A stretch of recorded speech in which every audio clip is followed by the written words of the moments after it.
अक्षय कुमार जी, बेंगलुरु, कर्नाटक से। राधे राधे गुरु जी। राधे राधे गुरुजी।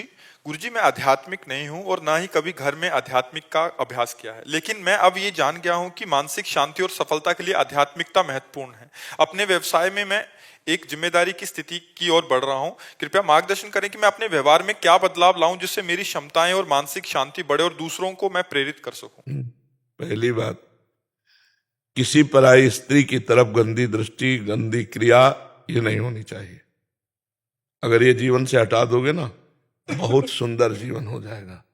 पहला, चरित्रवान, और दूसरा, व्यसन रहित, कोई नशा नहीं होना चाहिए किसी भी तरह का। तीसरा, अभक्ष पदार्थों के पाने का त्याग, मांस है, अंडा है, मछली है या। चौथा, कपट और छलपूर्ण बर्ताव, इसका त्याग कर दो। पांचवा, पकड़ लो जोर से, नाम जप, भगवत प्राप्ति हो जाएगी। इस लोक में भी सुखी रहोगे, परलोक में भी सुखी रहोगे। हमारी बात समझ गए? क्या क्या कहा बताओ? पहला, बेविचार। हाँ हाँ, परेशान, हाँ बिल्कुल ठीक। दूसरा वो मांस, अंडा, व्यसन, नशा त्यागना। तीसरा, आहार शुद्धि, आहार शुद्धि। हाँ। और चौथा, छल कपट व्यवहार शुद्धि। पांचवा, जोर से पकड़ लो, नाम जप, बिल्कुल ठीक हो जाएगा। सबके लिए है ये, आप ही के लिए नहीं। चाहे आप डॉक्टर हो, मास्टर हो, व्यापारी हो, कोई भी हो, ये 5 बातें आप अपने जीवन में उतार लो। यदि उन्नति को न प्राप्त होना तो हमें बताना। कभी कोई तुम्हारे अंगुली नहीं रख सकता, क्योंकि तुम धर्म से चल रहे हो तो धर्मो रक्षति रक्षिता। तुम धर्म की रक्षा कर रहे हो तो धर्म तुम्हारी रक्षा कर लेगा, और तुम हर डिपार्टमेंट में उन्नति को प्राप्त होगे। देखो, सब कुछ सही था रावण का, सब कुछ सही था। बहुत बड़ा भगवान शिव का भक्त था। आज भी शिव अभिषेक होता है तो रावण कृति स्तोत्रम जटाटवी गल ज्वल प्रवाह पावित पंडित लोग गाते हैं। उसका लिखा हुआ जो है ना, बहुत विद्वान, अद्भुत। लेकिन एक गंदी बात थी, पराई स्त्री के प्रति काम भाव, मिट्टिया मेट हो गया, वंश का विनाश हो गया। नहीं हो गया तो इसीलिए सबसे पहले नंबर में रखा है। माताओं बहनों की तरफ हमारा स्वाभाविक स्वभाव बना हुआ है, जिसको देखा उसी के प्रति गंदी भावना कर लेना या गंदी चेष्टा करने की बात आना, इसको छोड़ दो। पीछे जो हुआ उसे छोड़ो। आज से नियम पहला कि हम किसी माता बहन के साथ गंदा व्यवहार नहीं करेंगे, वो अपनी तरफ से कहे तो भी ठीक। कोई नशा नहीं करेंगे। तीसरा, अभक्ष पदार्थ नहीं पाएंगे। चौथा, छल कपट पूर्ण व्यवहार नहीं करेंगे। पांचवा, हर समय नाम जप करेंगे। महात्मा हो जाओगे, गृहस्थी में महात्मा, पैंट शर्ट में साधु हो जाओगे न। अच्छा आनंद है। अच्छा, ये करोगे तो जलोगे, अशांत रहोगे, तुम ही भोगोगे दुख, डिप्रेशन में पहुंच जाओगे। और इधर उधर हाथ करोगे तो हाथों में हथकड़ी भी पड़ जाएगी। इसलिए जीवन को यहां और वहां दोनों जगह मंगल में रखने के लिए ये 5 बातें अपने जीवन में सबको उतारनी चाहिए। जी। डॉक्टर सुमन पोद्दार जी, कोलकाता से। राधे राधे गुरु। राधा वल्लभ श्री हरिवंश, राधे राधे गुरुजी, कोटि कोटि प्रणाम। महाराज जी, मैं कोलकाता से एक बाल कैंसर रोग चिकित्सक हूं। मैं बीते 2 वर्ष से आपका सत्संग यूट्यूब फेसबुक माध्यम से सुन रहा हूं। लगभग सारे सवालों के उत्तर मुझे मिल जाते हैं। आपको मैं मन ही मन अपना गुरु भी मानता हूं, क्योंकि ये आपका ही कृपा है कि मेरे दिशाहीन जीवन में को भगवत प्राप्ति का एक नया लक्ष्य मिला। मैं अब नियमित नाम जप करके गोविंद के भक्ति पथिक बन गया हूं। अब मेरी इच्छा है कि मेरी बची हुई जिंदगी महामंत्र नाम जप करके मैं निस्वार्थ भाव से कैंसर पीड़ित बच्चों की इलाज और सेवा कर सकूं। आखिरी इच्छा है कि सेवानिवृत्ति के बाद मैं वृंदावन धाम में आके किसी अस्पताल में निःशुल्क सेवा। हाँ, बहुत सुंदर। किसका है? हाँ, बहुत सुंदर, बहुत सुंदर जी। महाराज जी, गृहस्थ जीवन में जिम्मेदारी कभी भी समाप्त नहीं होती, इसलिए डरता हूं कि शायद ये मैं कर पाऊं या ना कर पाऊं। प्रभु के ऊपर छोड़ दो। जिनको वृंदा विपिन है, कृपा तिनहि की होए, वृंदावन में तमहिन तो रहन पाइए सोए। किशोरी जी के ऊपर छोड़ दो। आपकी भावना है ना, तो अगर आप इसी भावना में रहते हुए भजन करते हुए शरीर छोड़ेंगे वहां, तो आप यहीं आ जाएंगे। क्योंकि आपने धाम की भावना की है, धाम की इच्छा की है, और किन्हीं कारण विशेष के आप नहीं आ पाए धाम, तो आपका लक्ष्य था धाम, तो वो आपको पहुंचा देगा। और एक हमारी तरफ से प्रार्थना है कि वृंदावन आए हो तो अपने आंतरिक कैमरे में इसको भर ले जाओ। जैसे परिक्रमा मार्ग है, यमुना जी है, बिहारी जो है, राधा वल्लभ जो है, सत्संग है, संत हैं, ये भर लो कैमरे में और 10 मिनट एकांत बैठ करके वृंदावन आओ, परिक्रमा की, संत दर्शन किए, यमुना जी दर्शन किए, बिहारी जी के दर्शन किए, साष्टांग दंडवत किए, मतलब आप अपने रोज तो ये चिंतन आपको पक्का वृंदावन पहुंचा देगा। वृंदावन को चिंतवन यह दीप उर बार, कोटि जन्म के अगतमय काट करे उजियार। करोड़ों जन्मों के पापों का नाश करके वृंदावन प्रीति प्राप्त हो जाएगी। रोज वृंदावन आओ, रोज वृंदावन की परिक्रमा करो, रोज वृंदावन का दर्शन करो भाव के द्वारा, तो आप देखना फिर आपकी आध्यात्मिक उन्नति भी इसमें जोरदारी से होगी, क्योंकि भगवान का धाम भगवान जैसी सामर्थ्य रखता है। तो आप धाम का चिंतन कीजिए और बच्चों की सबकी सेवा का जो निस्वार्थ भाव है, ये तो बहुत उत्तम कोटि का भाव है। भगवान कृपा करते हैं तभी ऐसे भाव आते हैं। परहित सरिस धर्म नहीं भाई, दूसरे का हित उपकार करना। मान लो गरीब आदमी है, उसके बच्चे को कैंसर और आपने फ्री इलाज कर दिया तो कितने बढ़िया बात है। और आजकल कैंसर तो ऐसे हो रहा है जैसे सर्दी जुकाम होता है, जिसको देखो अतरे दिन पता चला उनको कैंसर हो गया, उनको कैंसर हो गया। तो आपको भगवान ने जो ज्ञान दिया उसका सदुपयोग करते हुए, धन की प्रधानता न रखते हुए, ये भगवत सेवा होगी। बहुत सुंदर है जी। डॉक्टर अश्विनी कुमार शर्मा जी। जी, राधा वल्लभ। राधा वल्लभ श्री हरिवंश। महाराज जी आपके चरणों में कोटि कोटि प्रणाम। महाराज जी मैं धर्म समाज संस्कृत महाविद्यालय बिहार में प्रधानाचार्य हूँ। महाराज जी पाणिनि व्याकरण के ग्रंथ व्याकरण सिद्धांत कौमुदी में चतुर्थी विभक्ति की चर्चा के समय एक वार्तिक आता है। उसके उदाहरण में एक वाक्य है, भक्ति ही ज्ञानाय कल्पते, अर्थात भक्ति ही ज्ञानाकार से परिणित होती है। इस पर स्वामी जी श्री करपात्री जी महाराज जी ने भक्ति तथा ज्ञान नामक ग्रंथ में इसका उल्लेख किया है कि जैसे मृत्तिका ही घट रूप से परिणित होती है, वैसे ही भक्ति ही शुद्ध सच्चिदानंद घन ब्रह्म साक्षात्कारत्मक ज्ञान रूप से परिणित होती है। हाँ, भगवान शंकराचार्य जी ने भी कहा है ना, स्वरूपानुसंधान भक्ति रेव गरीयसी, भक्ति श्रेष्ठ है स्वरूपानुसंधान के लिए। जब तक हम परमात्मा की भक्ति नहीं करते तब तक हमारा असत चिंतन नहीं छूटता, और जो ज्ञान है वो चिंतन रहित है। हमारा जो स्वरूप है, जिसे ब्रह्म कहते हैं, जिसे आत्मा कहते हैं, वो अचिंत्य है। अचिंत्य का मतलब है मन और चित्त, ये चिंतन रहित होकर शांत हो जाए। तो ये तब होना जब असत चिंतन रहित हो पहले। तो असत चिंतन का त्याग करने के लिए हम भगवान के नाम, भगवान के रूप, भगवान की लीला, भगवान के गुण, भगवान की सेवा परिचर्या, इसे भक्ति कहते हैं। जब हम इसमें लगते हैं तो असत छूटा, असत आचरण, असत वचन, असत दर्शन, असत चिंतन, तो हमारे हृदय में जब सत चिंतन होने लगा तो जैसे निर्मल और शांत जल में नीचे क्या है उसका ज्ञान हो जाता है। अगर मलिन और चंचल जल हो तो नीचे क्या हम ज्ञान नहीं प्राप्त कर। तो पवित्र अंतःकरण और एकाग्र अंतःकरण में झलकने लगता है आत्मस्वरूप, फिर वो अचिंत स्थिति को प्राप्त, अपना ही स्वरूप अचिंत है। इसलिए भक्ति अति अनिवार्य है। सनक सनंदन सनातन सनत कुमार जी महाराज ब्रह्म बोध ही पैदा हुए हैं, आत्मस्वरूप का बोध प्राप्त किए ही प्रकट हुए, लेकिन हर समय वो हरिशरणम हरिशरणम हरिशरणम हरिशरणम जपते रहते हैं। क्योंकि बिना भक्ति के जो ज्ञान है वो नीरस है। भक्ति जैसे जल है ज्ञान, और चीनी है भक्ति, और दोनों को मिला दिया तो प्रेम, जैसे वो शरबत बन गया ऐसे प्रेम हो गया।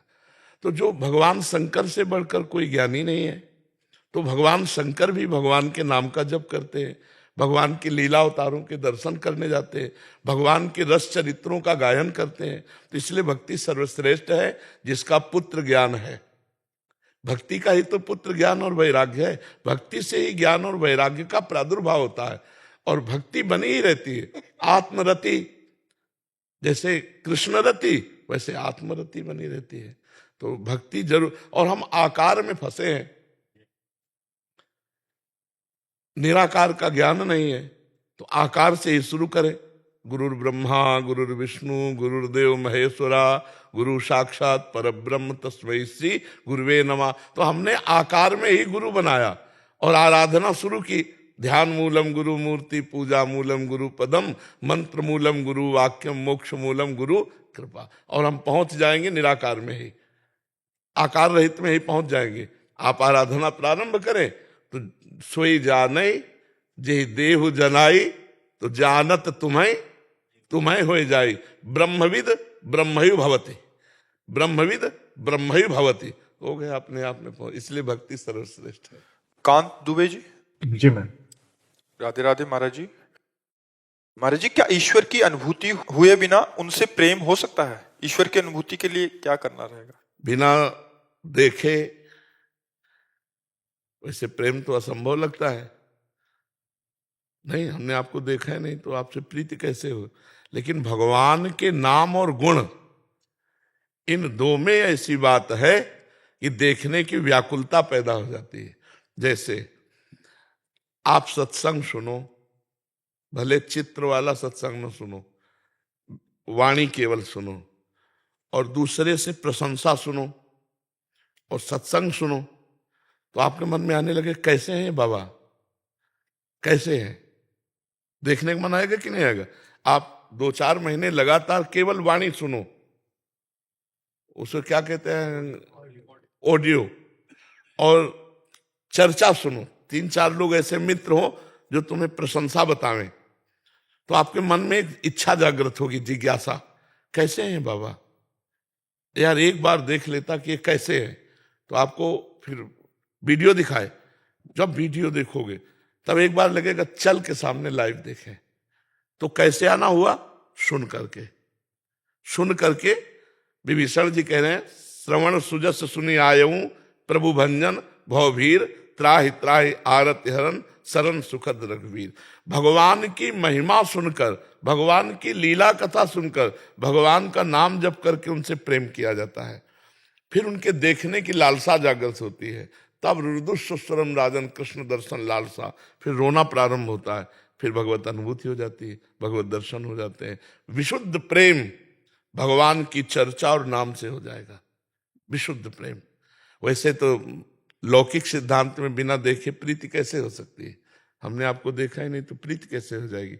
लेकिन प्रीति का सिद्धांत जो भागवतिक है, वो भगवान की चर्चा सुनने से, भगवान का नाम जप करने से धीरे धीरे धीरे धीरे हृदय में व्याकुलता आ जाएगी कि वर्षों से जिनकी बात सुन रहा हूं, जिनका नाम जप कर रहा हूं, वो कैसे एक बार तो देखने को मिल जाए। तो फिर रोना आने लगता है। जब रोना आने लगता है तो उसी समय भगवान फिर भावना में झलकते हैं। अगर भक्त प्रगट चाहता तो प्रगट दर्शन हो जाते हैं।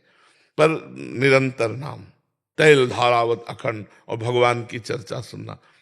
रत्नावती जी नाम की एक महान भक्ता हुई है, जयपुर में मानसिंह राजा थे, उनके भाई थे माधव सिंह, उनकी पत्नी थी। तो उनकी दासी वृंदावन के संतों से जुड़ी थी, और वो भगवत चर्चा में इतना आनंद ले चुकी थी कि प्रेम हो गया था बिहारी जी से।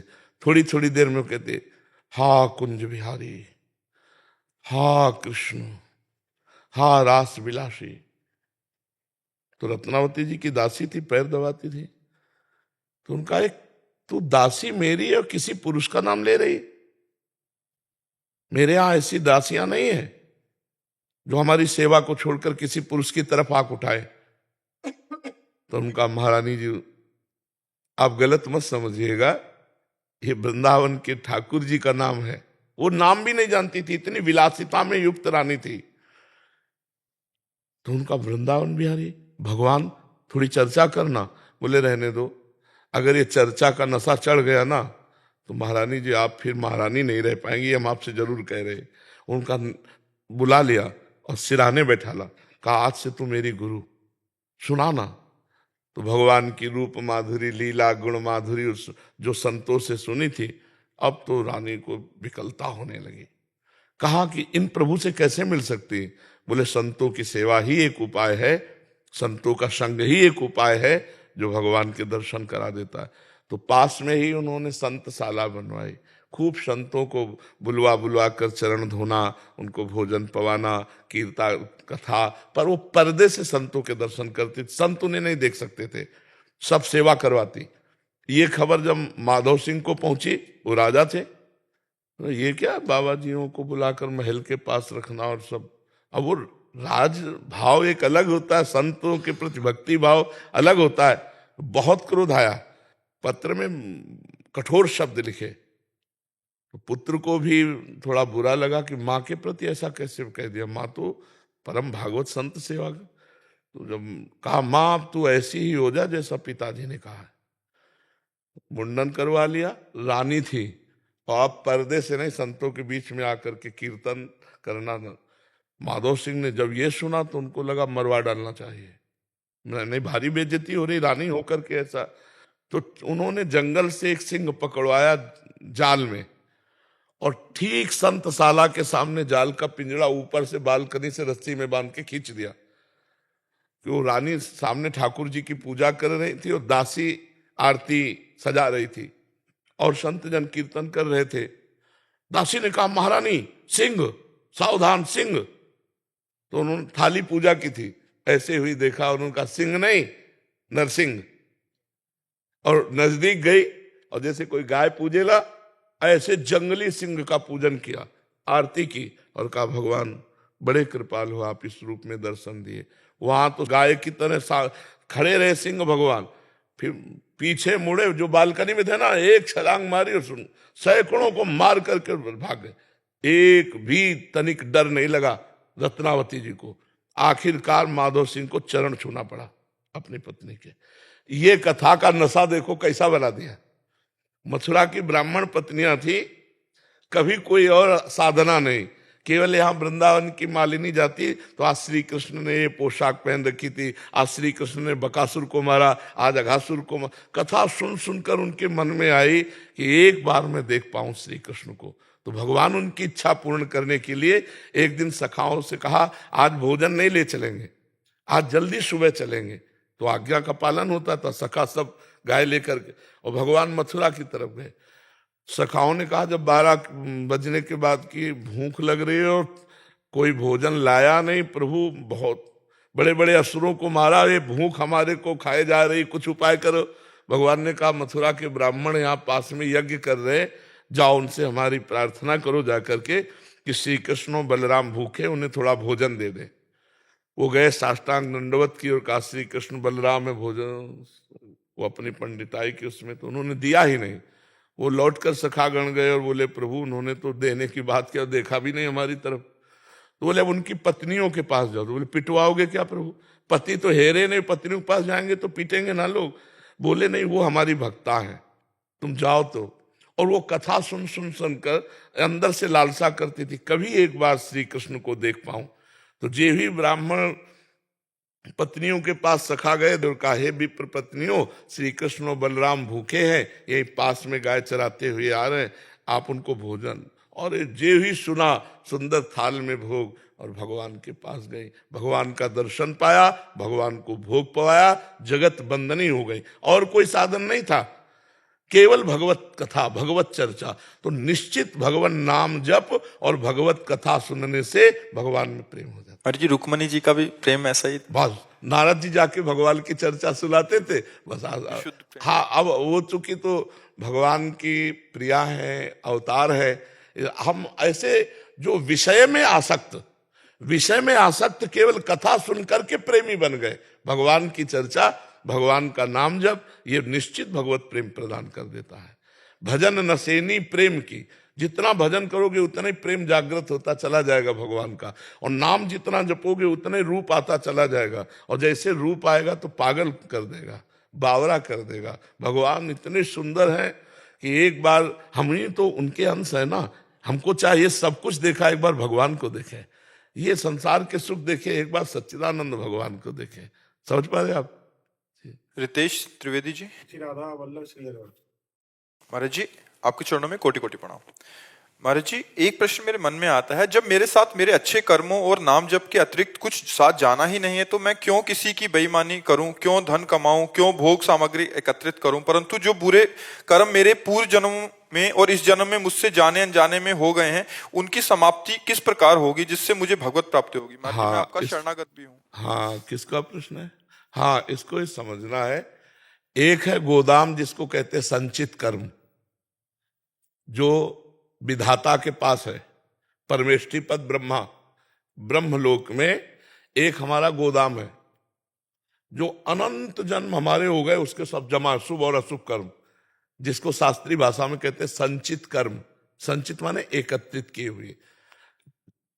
उस संचित कर्म से कुछ पाप और पुण्य लेकर इस मानव देह की रचना हुई, हो चुकी, निर्धारित हो चुका है। इतने वर्ष में इतने घंटे का ये दुख मिलेगा, ये सुख मिलेगा, निर्धारित हो चुका है। अब से लेकर मृत्यु तक के लिए पाप और पुण्य का, इसे नहीं काटा जा सकता, इसे भोगना पड़ेगा। बड़े बड़े संतों को भोगना पड़ता है, समझ रहे हो। अब जो इस जन्म में हमसे कर्म हो गए, इसे कहते हैं क्रियमाण। जो आगे होंगे उसे कहते हैं क्रियमाण। क्रियमाण को नष्ट कर देंगे और संचित को भस्म कर देंगे और प्रारब्ध को भोगने की शक्ति दे देंगे और आपका मोक्ष हो जाएगा, आप भगवान को प्राप्त हो जाएंगे। समझ पा रहे हो आप? तो संचित कर्म भस्म हो जाते हैं, क्रियमाण निष्फल हो जाते हैं, प्रारब्ध भोग के काट लिया जाता है और भगवान को प्राप्त हो जाता है। जो भगवान का भजन करता है उसका ऐसे होता है। अरे जी, एक किसी का प्रश्न था, वो शरणागत हैं और शरणागति से पहले वृंदावन धाम में 5 महापाप होते हैं, उनमें से एक पाप बन गया, तो वो कह रहे थे कि ये प्रश्न अब उस पाप की गरुता और लघुता को समझना होगा। ऐसे हम कैसे कह दें? सामने प्रश्न करता हो और हमको इशारा दे कि वो किस कोटि का पाप था, मान लो किस कोटि का पाप था। आप अगर पराई माता बहनों से बेविचार किए या शराब पिए या मांस खाए या जुआ खेले या हिंसा किए, तो उन 5 महापापों में से कौन सा पाप किया? और किया तो किससे किया? पाप की लघुता और पाप की श्रेष्ठता को देखा जाता है कि कौन किस, तब उसका निर्णय किया जाता है, तब उसका उपाय बताया जाता है कि आप ऐसा कर लो, वो क्षमा कर देंगे। शायद स्त्री साधक थे, वो कह रहे किसी पुरुष उससे शरणागति से पहले ऐसा पाप बन गया था वृंदावन धाम में, अभी शरणागति होने के बाद तो ऐसा होने, तो इसका समाप्ति के लिए क्या महाराज जी? हाँ, वृंदावन की रानी को प्रणाम करें और 3 परिक्रमा वृंदावन की लगावें और प्रार्थना करें कि अज्ञान के द्वारा हमसे गलती हो गई थी, आगे गलती नहीं होगी, तो धाम कृपा कर देगा। 3 परिक्रमा लगा लें वृंदावन की और वृंदावन की रजरानी को प्रणाम करके क्षमा मांगे तो क्षमा कर देंगे। वृंदाटवी माँ के समान करुणामयी है, तो अच्छा है, अभी प्रायश्चित कर लें तो अच्छा है। 3 परिक्रमा वृंदावन की लगा लें, उनसे बताओ शरीर को कष्ट दे। 1 दिन में 3 दिन में 3 नहीं, हाँ 1 दिन में 3 परिक्रमा लगाओ। चाहे रात्रि के 4 बजे से शुरू करो, 6 बजे हो जाएगी, फिर 10 बजे शुरू करो, फिर 1 बजे तक हो जाएगी, फिर शाम के शुरू कर दो, 1 कर लो। 24 घंटे में 3 परिक्रमा लगाओ, तप के अंतर्गत आ जाएगा और उससे 24 घंटे के अंतर्गत 3 परिक्रमा लगाओ और वृंदावन को प्रणाम करके क्षमा मांगो। ऐसे नहीं कि आज लगा लियो, 15 दिन बाद फिर लगा लियो, फिर 10 दिन बाद नहीं, 3 परिक्रमा लगाओ। जिस शरीर ने सुख भोगा उसको कष्ट दो, रजरानी में कष्ट दो और प्रणाम करो वृंदावन को। पंकज जी ऑस्ट्रेलिया से, राधे राधे। राधे राधे महाराज जी। महाराज जी, मैंने ज्यादातर ग्रंथों का अध्ययन तो नहीं किया, पर जितना पढ़ा है और सुना है उसमें ज्यादातर गरीबी की अवस्था में जीवन जीने से भगवान मिले हैं। महाराज जी, मेरा प्रश्न है कि भगवान गरीबी की अवस्था का मतलब ये नहीं, क्या पढ़ा है? चक्रवर्ती सम्राट अम्बरीश जी, चक्रवर्ती सम्राट ध्रुव जी, दैत्यराज प्रहलाद जी, दैत्यराज विभीषण जी, क्या पढ़ा है आपने? गरीबी में भगवान नहीं मिलते। भगवान के चिंतन के लिए जो जो हमारे आकर्षण है, उन आकर्षणों का त्याग करने से भगवान मिलते हैं। जैसे ये शरीर है, इसमें प्रियता है, इसे हम भगवान को समर्पित करते हैं कि हम इससे पापाचरण नहीं होने देंगे, हम इसे सत्कर्म करेंगे, भगवान की सेवा करेंगे, समाज की सेवा करेंगे। हमारे पास धन है, हम दूसरों को सेवा में लगाएंगे, परिवार की सेवा में लगाएंगे, अधर्म पूर्वक धन नहीं कमाएंगे। समझ रहे हो ना? इसका मतलब ये नहीं कि फटे कपड़े हैं, गरीबी तो भगवान मिल ही जाएंगे। भारत में गरीबी की कमी है क्या? तो कितनों को भगवान मिल रहे हैं? अगर ये सिद्धांत स्थापित किया जाए तो गांव में कैसी गरीबी होती देखा ना, तो क्या उनको भगवान मिल रहे हैं क्या? भगवान का जो चिंतन करने में बाधक भाव है, उनका त्याग करना है। अब गरीब है तो उसके स्त्री भी तो होगी ना, पुत्र भी होगा, शरीर भी है, घर है, चाहे झोपड़ी हो। अगर वो उतने में ममता करता है तो भगवान को प्राप्त नहीं कर पाएगा। और चक्रवर्ती सम्राट है और भगवान का सब कुछ, जैसे दशरथ जी महाराज कह रहे, नाथ सकल संपदा तुम्हारी, मैं सेवक समेत सुतनारी। अब क्या समस्या है? भगवान के सिवा हमारे पास जो कुछ है वो सब भगवान का है, बस इतना मानना, यही है गरीबी। गरीबी का मतलब नहीं है, उसे दरिद्रता कहते हैं। दरिद्रता में भगवान थोड़े मिलते हैं। गरीब आदमी के अंदर एक अभाव रहता है, धन का, भोगों का, आवश्यकताओं का।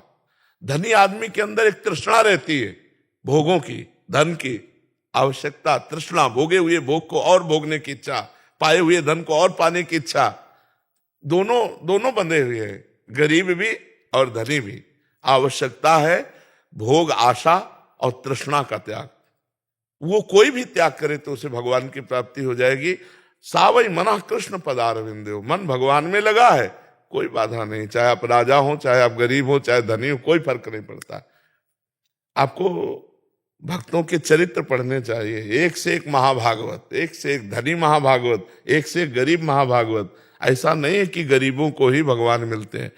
जननी जनक बंधु सुत दारा, तन धनु धाम सुहृद परिवारा, सबकी ममता ताग बटोरी, मम पद मन ही बांधी बरी डोरी। यह भगवान की प्राप्ति।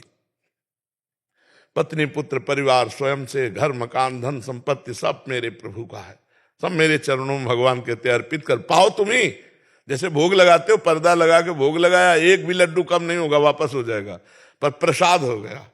अब वो भोजन नहीं, अब प्रसाद रहा। प्रसादे सर्व दुखा नाम हानि रस्यों पे जाते। सब कुछ भगवान का है। ईमानदारी से देखो, ईमानदारी से देखो। तुमने अपना शरीर रचा है क्या? तुमने अपनी बुद्धि रची है क्या? तुम्हारे पास जो कुछ है तुम्हारी पैदा की हुई है क्या? भगवान ने तुमको और तुम्हारे शरीर को सब कुछ भगवान ने दिया है। तो ईमानदारी से मान लो भगवान का, बस यही है सच्ची बात। और राधा राधा कृष्ण कृष्ण जपो, हो गई भगवत प्राप्ति। अपनी मानी हुई, बिल्कुल सरल है भगवत प्राप्ति। अपनी मानी हुई वस्तु, व्यक्ति, स्थान को जो भूल से माना है वो भगवान की मान लो और नाम जप करो, हो गई भगवत प्राप्ति। देख लो आगे चल के। अपनी कोई वस्तु नहीं है। तो दियम वस्तु गोविंदम तो भीमेव समर्पय। हे गोविंद, आपके द्वारा दी हुई वस्तु। और ईमानदारी से देखो कि आपने अपना आकार रचा है क्या? शरीर रचा है क्या? आपने अपनी बुद्धि रची? भगवान ने जितना कर्म के अनुसार उतनी बुद्धि दे दी, उतना धन दे दिया, वैसा परिवार दे दिया, वैसा संग दे दिया। अब वही सब भगवान का मान लो, नाम जप करो, कहीं भागने की जरूरत नहीं, भगवान मिल जाएंगे। गरीब को केवल भगवान मिलते हैं ऐसी बात नहीं है। क्यों भाई? है नहीं, ऐसा सिद्धांत अगर हो तो बहुत लोग गरीब हैं, उनसे पूछो कितनी बार राम राम जपते हो, कितनी बार कृष्ण कृष्ण जपते हो? रुपया का ध्यान रहता है, भोजन का ध्यान रहता है। ऐसा नहीं कि हम नहीं, जो तुम कह रहे हो हम जान नहीं रहे, लेकिन हम उस गरीबी की बात कर रहे हैं, प्रेम गरीबी, जो केवल भगवान के सिवा और कुछ नहीं अपना मान रहा है। और जैसे मीरा जी है, मेरे तो गिरधर गोपाल दूसरो न कोई, इसे प्रेम गरीबी कहते हैं। हम गरीब शब्द में एक चित्रण करते हैं कि फटे पुराने कपड़े, ऐसा ऐसा नहीं। प्रेम गरीबी का मतलब भगवान के सिवा और कुछ उसके हृदय में नहीं है। वही है वास्तविक। जो दैन्य है, वहां गरीबी का तात्पर्य दैन्य से कहा जा रहा है। तो गरीबी का मतलब दरिद्रता नहीं है, वो प्रेम दैन्यता से वर्णन किया जाता है। ठीक है। मुकेश जी पंजाब से। राधे राधे। महाराज जी, आपके चरणों में कोटि कोटि प्रणाम। महाराज जी, मेरा प्रश्न है कि क्या गृहस्थ जीवन का निर्वाह करते हुए पूर्ण रूप से भगवत प्राप्ति की जा सकती है? क्योंकि जैसे ही अभी का हाल है, अभी जो बोला, आपके प्रश्न का उत्तर ही बोला। अभी जो बोला, केवल सबकी ममता ताग बटोरी, मम पद मन बांध बर डोरी। फिर भगवान कहते हैं, करो सद्य ते साधु, ऐसो को मैं साधु बनाता हूं। अपिचे सुदुराचारो भजते माम अनन्य भाग, साधुरेव समंतव्या सम्यक व्यवसिता ऐसा। भले दुराचारी रहा है, पापाचारी रहा है, सत्संग मिला, आज से सुधर गया, अब लो न सानी अमना न सही हो। भगवान कहते हैं, मैं आदेश करता हूं उसे साधु मानो, क्योंकि अब मैं साधु बनाऊंगा उसे। क्षिप्रम भवति धर्मात्मा, बहुत शीघ्र वो धर्मात्मा हो जाएगा। तो गृहस्थ धर्म में रहते हुए हर बात को भगवान की मान लो। भगवान के बल से भगवान की दी हुई खेती कर रहा हूं, भगवान के परिवार का पोषण करने के लिए, और राम राम कृष्ण कृष्ण हरि हरि, उससे बड़ा महात्मा कौन? नौकरी कर रहा हूं, व्यापार कर रहा हूं, जो भी कर रहा हूं, भगवान की सृष्टि में भगवान की पूजा कर रहा हूं और नाम जप कर रहा हूं, ये पूजा है। कोई ना कोई संसारिक मुसीबतें बनी रहती हैं जिससे लगता है कि भगवत प्राप्ति बहुत कठिन है। भगवान अवतार लिए तो भगवान को मुसीबत नहीं रही क्या? इसका नाम मुसीबत का ही देश है, ये मृत्यु लोक है, ये मुसीबत का देश है। भगवान अवतार लिए राजी राजी चले गए क्या यहां से? कितनी मुसीबतें है। सुबह राज्याभिषेक की तैयारी हो रही हो, शाम के 14 वर्ष विशेष उदासी, तापस भेष राम बनवासी, ये वरदान मांग रही कैकेयी जी। सरकार आ रहे हैं अखिल जगत का उद्धार करने वाले, माता पिता कंस के कैद कारागार में बड़े बड़े राक्षसी स्वभाव के पहरेदारों से कम मुसीबत है क्या? इसका नाम ही मुसीबत का देश है। मुसीबत से लड़ना और मुसीबत का नाश करके भगवान को प्राप्त करना, यही मानव देह की योग्यता है। हर मुसीबत को हम नष्ट कर सकते हैं। गृहस्थ हो चाहे विरक्त, लक्ष्य बना लो भगवत प्राप्ति, अपने कर्तव्य को बना लो पूजा और नाम जप करो, भगवत प्राप्ति पक्की हो जाएगी। अभी पीछे बैच में 5 बातें कही। एक ने पूछा कि हमें कैसे भगवत प्राप्ति होगी, गृहस्थ में व्यापार करते हुए नौकरी करते हुए हमें कैसे, प्राय ऐसे ही प्रश्न आते। तो 5 बातें कही। अब सारांश में केवल बता देते हैं। पराई स्त्री की तरफ दोष दृष्टि, काम भाव देखना त्याज्य, कोई भी नशा त्याज्य, मांस मछली अंडा अभक्ष्य पदार्थ त्याज्य, छल कपट झूठ व्यवहार का त्याज, और नाम जप। और भगवत प्राप्ति न हो जाए तो हमें बता देना। कोई भी हो, चाहे गृहस्थ हो चाहे विरक्त हो। अगर विरक्त बाबा जी का भेष रख के छल कपट करे, गंदी बात करे, तो नरक ही जाएगा। कोई भगवान थोड़ी प्यार करेंगे। और गृहस्थी में रह करके भगवान का भजन कर रहा है तो भगवान प्यार करेंगे उसे, क्योंकि जो भगवान को भजता है भगवान उसे वैसे ही भजते। ये था मम प्रपद्यन्ते तास तथैव भजाम्यहम्, हम जो मुझे जैसे भजता मैं वैसे भजता हूं। तो गृहस्थी कोई कठिन बात नहीं भजन करना, पर अभ्यास करे तब है। मान लो गृहस्थी में एक परिवार में 5, 7, 8 लोग होते होंगे। हमारे परिवार में 50, 1000 आप ही सब तो हमारे परिवार हो। अब आप आके बैठे हो, हम आपसे बातचीत कर रहे हैं ना, तो हम क्या भगवान को भजन भूल गए क्या? क्या हम भगवान के भजन से विमुख हो गए क्या? नहीं, भगवान के नाते से ही आपके पास बैठे, भगवान की चर्चा कर रहे हैं और आपको भगवान मान करके देख रहे हैं अंदर से, हमारा भजन हो रहा है। तो ऐसे आप गृहस्थी में देख लो, पत्नी रूप में भगवान आए, पुत्र रूप में भगवान आए, माता पिता रूप में भगवान आए, उनकी सेवा करो, मेहनत करो और भजन करो, हो गया। और मुसीबतें सुख दुख ये कोई खास बात नहीं। अगर रात्रि आई है तो दिन आएगा, दिन आएगा तो रात्रि आएगा। हम क्यों रोए कि यार रात्रि क्यों आई? रात्रि की व्यवस्था करो दीपक जलाने की। तो दुख और मुसीबत से बचने के लिए ज्ञान दीपक जलाने की व्यवस्था करो। ज्ञान हो जाएगा तो बड़ी बड़ी विपत्तियों को भी रौंदते हुए चले जाओगे। नहीं तो एक गृहस्थी आदमी, गरीब आदमी था, उसकी भैंस थी, 15-20 लीटर दूध देती होगी, उसी से परिवार चलता था। मर गया, पूरा परिवार ऐसे रो रहा था जैसे मतलब सर्वनाश हो गया। क्यों? अब उतना ही, अब उनको ज्ञान नहीं, भगवान का भरोसा नहीं, एकदम जीवन ऐसा लगा खत्म हो गया जीवन। भैंस मर गई मतलब जीवन खत्म हो गया। तो मुसीबतें ऐसी बहुत सी आती हैं, जीवन खत्म नहीं। मैं उन भगवान की शरण में हूं जिन्होंने 1 सेकंड में अनंत ब्रह्मांड बना दिए। वो हम पर कृपा करेंगे तो न जाने कहां से कैसी व्यवस्था कर देंगे। इसलिए भरोसा दृढ़ रखो। जब तक अध्यात्म का ज्ञान नहीं होगा तब तक शांति अंदर नहीं आएगी, अशांति रहेगी, चिंता रहेगा, भय रहेगा, शोक रहेगा। इसलिए अध्यात्म सुनो, अध्यात्म को धारण करो, तभी मंगल होगा। और जी गुरुजी, सहन शक्ति की बहुत कमी हो जाती है। नाम जप करो, नाम जप। गुस्सा बहुत आता है जब नाम जपने लगते हैं, तो कोई ना कोई ऐसा संसार में कोई ऐसी बात हो जाती है कि गुस्सा आने लगता है कि हम किसी के साथ बुरा नहीं करते लेकिन हमारे साथ बुरा हो। ऐसा गलत बात सोच रहे हो। अगर हमने बुरा नहीं किया तो हमारा कोई बुरा नहीं कर सकता। आज नहीं किया तो कल किया है बुरा, तो कल वाला आज आकर हमारा हिसाब देगा। फिर ही सहन शक्ति खत्म हो जाती है। नाम जप करो, नाम प्रताप जब उदय होगा तो बड़े से बड़े कष्ट को सह जाओगे। देखो गुरु अर्जुन देव जी को कैसा कष्ट दिया जा रहा है और कह रहे तेरा किया मीठा लगे, तेरा किया मीठा लगे। आग में तपे हुए तवे पर बैठाल कर बालू गर्म तप्त डाली जा रही, क्या क्या नाखून में क्या क्या कष्ट दिए जा रहे, और कह रहे वाहे गुरु तेरा किया मीठा लगे। ये सामर्थ्य आती है भजन से। खूब नाम जप करो, नाम जप बढ़ाते चले जाओ। अभी तो शुरू किया है।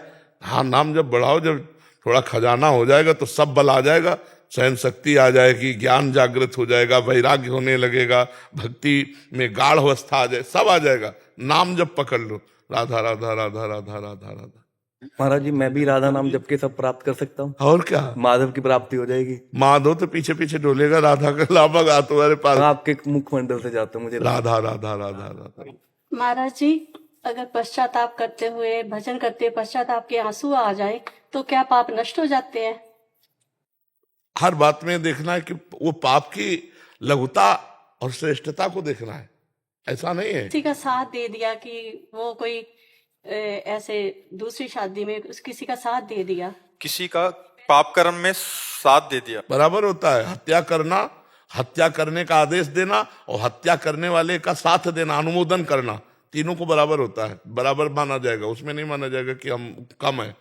प्रेरक, अनुमोदन और कर्ता तीनों को बराबर दंड मिलता है और पुरस्कार मिलता है, पुण्य भी मिलता है। अगर पुण्य में प्रेरणा की, यार क्या बैठे हो, चलो वृंदावन चलते हैं, और चलो परिक्रमा लगाते हैं, तो एक परिक्रमा लगा रहा है और एक साथ में ला रहा है। कहाँ जा रहे हो? परिक्रमा। अरे क्या भाई, धन्य है आपको वृंदावन की परिक्रमा। ये अनुमोदन बराबर फल मिलेगा, तीनों को बराबर। कर्ता, प्रेरक, अनुमोदन तीनों को बराबर फल मिलता है।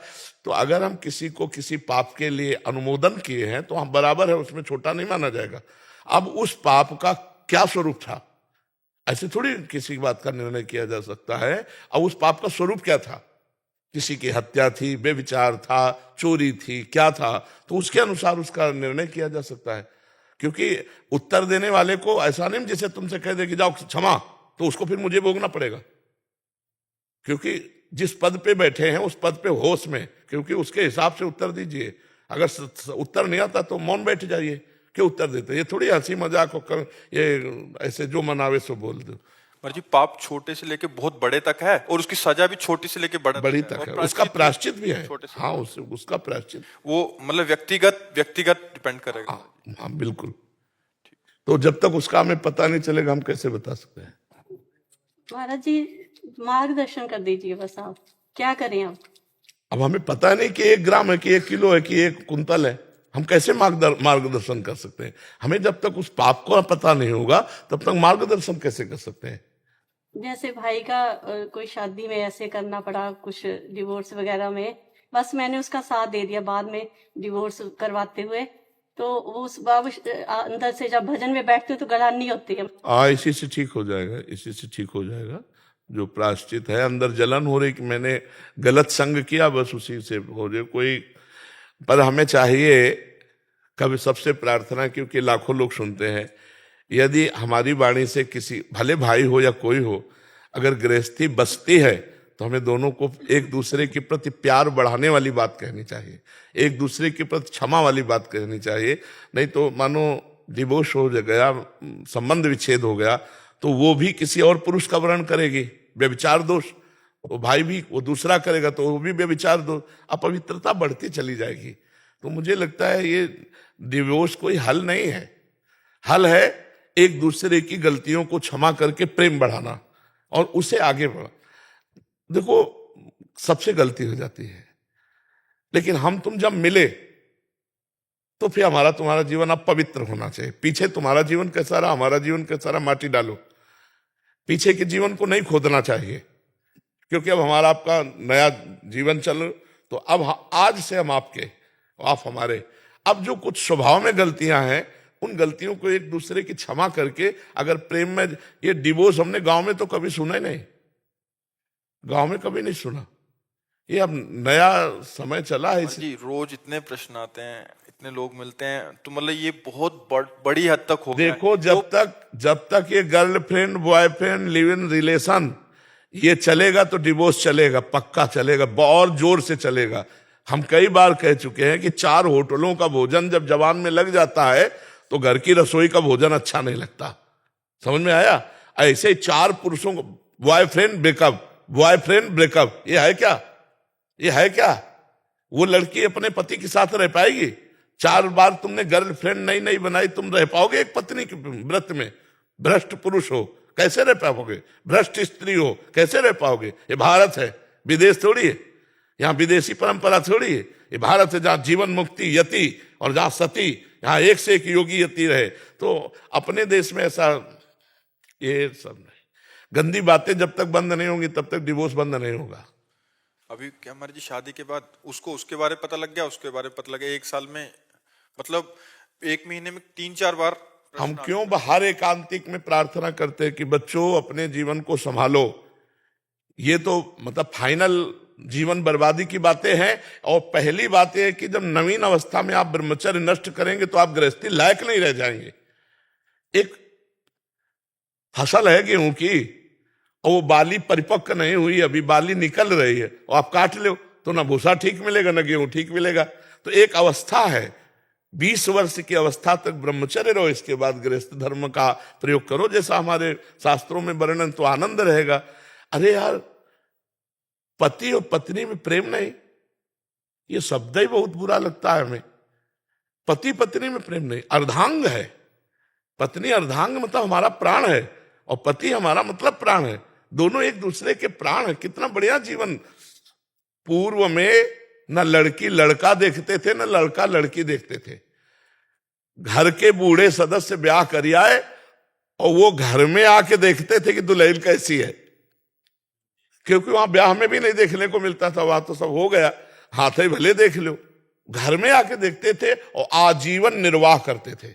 ऐसा नहीं होता था। अब ये जो नया जमाना आया है, लिव इन रिलेशन, कितना गंदा आचरण। अरे ये शरीर है, पवित्र शरीर होकर के अगर हम अपने पति को समर्पित होती है तो जीवन संतानें कैसी होंगी, बड़ी विवेकवान पवित्र। अब यही सब छोटे छोटे बच्चे हो रहे, गंदे आचरण सीख रहे हैं, मोबाइल में गंदी बातें सीख रहे हैं। अभी डिवोर्स नहीं होगा और क्या होगा। ये छोटी अवस्था से जो बच्चे हस्त में तुम गंदी बातें कर रहे ना, सामर्थ्य नहीं रह जाती उनको गृहस्थी के लायक। इसलिए सबसे प्रार्थना है, अपने जीवन को कम से कम मनुष्यत्व में ले आओ। पशुत्व से, राक्षस से हटाकर मनुष्य। राक्षस का मतलब क्या होता है? जो अपने प्राणों का पोषण करने की केवल सोचे, अपनी वासनाओं के भोगने की सोचे, उसे राक्षस कहते हैं। और जो दूसरों को सुख देने की भावना करे, इसे मनुष्यत्व कहते हैं। फिर आगे तो देवत्व और संतत्व और भगवत स्वरूप तो और आगे के, पहले मनुष्य बन जाओ। पर हित करने की भावना, हम कह रहे हैं, बार बार कहते हैं, लड़की लड़का दोस्त बनाना पाप नहीं है। बनाओ दोस्त। क्या अपनी बहन के साथ घर में नहीं रहते क्या? ऐसे रहो। जब पाणी ग्रहण हो जाए माता पिता के सम्मति से, तब पति पत्नी की तरह रहो। पहले तुम गंदे आचरण क्यों करते हो? अब वो समय नहीं रह गया। हमारी बात मतलब शायद है कोई माने नहीं, तो ऐसा समय रह गया कि नए बच्चे कहते हैं आकर, अगर गर्लफ्रेंड ना हो तो हमारे दोस्त हमको नीचा दिखाते हैं। अगर फ्रेंड ना हो, गंदे आचरण ना करो, तो कहते पुराने जमाने का बड़ा भगत है, हमको नीचा दिखाते हैं। तो अब समय बहुत मलिनता की तरफ जा रहा है और इसीलिए प्रयासरत हैं कि अगर हमारे नौजवान सुधर जाएं तो भारत का भविष्य सुधर जाए। और काफी लोग सुधार पर भी हैं। काफी ऐसे नए बच्चे हैं जो अपने को बदल रहे हैं सत्संग सुन करके, क्योंकि जिनको ज्ञान नहीं और एकदम ज्ञान हुआ तो अपने को सुधारने की चेष्टा में है। क्योंकि सुबह जब खड़े होते हैं तो 50,000 नौजवान केवल होते हैं, तो ये खड़े हैं इसका मतलब बदल रहे हैं।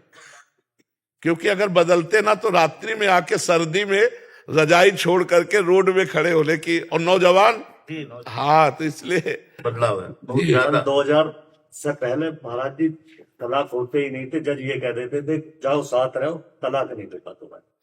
हाँ, लेकिन अब बुरी है। हाँ, अब तो बड़ा विचित्र समय है। अब बोलो क्या जीवन है यार। एक आदमी आके रो रहा था कि मेरा बच्चा मेरी पत्नी के पास है और मिलने नहीं दे रही। हर साल 3-3, 4-4 हजार मुकदमे एक जिला अदालत में दाखिल हो रहे हैं तलाक वाले। हाँ, अब वो यही गर्लफ्रेंड बॉयफ्रेंड न्यू बर्बाद है। न्यू 4-4, 5-5, 2-2 साल, 1-1 साल, वो सबसे ज्यादा है। शादी हुई 1 साल के अंदर तलाक, 2 साल के अंदर। हाँ बिल्कुल। क्योंकि हम ये पक्का आपको कहते हैं, जवान है ना, अगर 4 होटलों का पाने लगे तो घर की रोटी दाल अच्छी नहीं लगेगी, आप पक्का समझो। ऐसे हर इंद्रिय है। आपने अन्य इंद्रियों का विचार किया, अब वो इंद्रिय पति से कैसे संतुष्ट हो सकती है? वो चाहेगी कि हम अन्य पुरुषों से बात करें या अन्य स्त्रियों से बात करें, ये स्वभाव है। तो उस स्वभाव को कैसे रोक सकोगे? इसलिए गंदी आदतों को प्रथम से ही रोक दिया जाए तो रुक सकती, नहीं तो बढ़ गई तो फिर रोकना मुश्किल। आप सोचो, एक आदमी तंबाकू खाने लगे तो तंबाकू की लत छोड़ना कठिन है, फिर ये बड़े बड़े विषय कैसे छूट सकते हैं? अगर नाम जप नहीं करोगे, सत्संग नहीं सुनोगे, तो तुम्हारी हिम्मत ही नहीं कि तुम अच्छे आचरणों की तरफ कदम बढ़ा सको। बुरे आचरण आपके ऊपर छा जाएंगे और फिर यही ले जाते हैं डिप्रेशन में, सुस्त में, इसी में ले जाते हैं कि सब एक दूसरे। गुरु जी बर्बाद हो। हाँ बिल्कुल बिल्कुल, गंदे आचरणों में तो।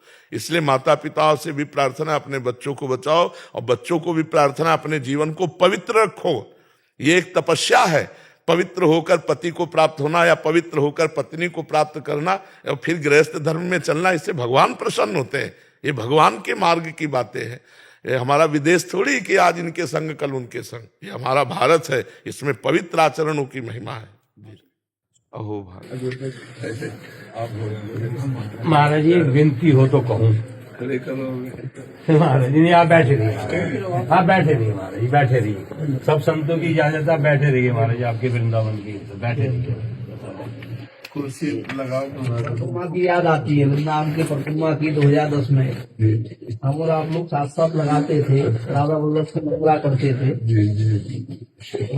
बहुत दिन के बाद तो महाराज जी एक विनती है तो करो। महाराज जी मैंने संत होके भी अपना शरीर दगीची दे दान को दान कर रखा है। हनुमान गढ़ी वाले को मानते नहीं, तो फिर भी मैंने दे रखा है। तो मैं चाहता हूँ कि संत के नाते संत की तो किडनी ले सकते हो। विराज, आप विराजो महाराज। महाराज आपके दर्शन से ही हम पुष्ट हो रहे हैं, आपके दर्शन से ही पुष्ट हो रहे हैं। अब जय आप विराजो तो विराजो। आपने तो खरीद लिया, ये बात कह के ही खरीद लिया महाराज जी आपने। बहुत कृपा है, बहुत कृपा है, आप बहुत कृपा है। शरीर आपको बहुत लोगों को देखना है, बहुत कृपा है। हमें तो कुछ नहीं करना, हमारे जीवन पूरा हो चुका है। पर आपके आशीर्वाद से इन्हीं फेल किडनियों से ही चलता रहेगा महाराज जी, जब तक श्री जी को चलाना है। तो शरीर भी पूरा, मैंने तो ये बोला है कि बॉडी भी, जो डॉक्टर लोग कुछ होते हैं कुछ नहीं, वो है बॉडी भी एक ले ली। आप विराज महाराज जी, आप विराज। बहुत बहुत कृपा, बहुत। क्या पता राधा मैया का यही आदेश हो, हमारे सीताराम जी का। विराज। हमारी आंतरिक इच्छा जो है ना, कि हमें श्री जी ने कृपा करके ये किडनी फेल रूपी प्रसाद दिया है, हम इसका आदर करते हुए जितने दिन अवधि है उतने दिन भोगते हुए हम समाज की सेवा करें।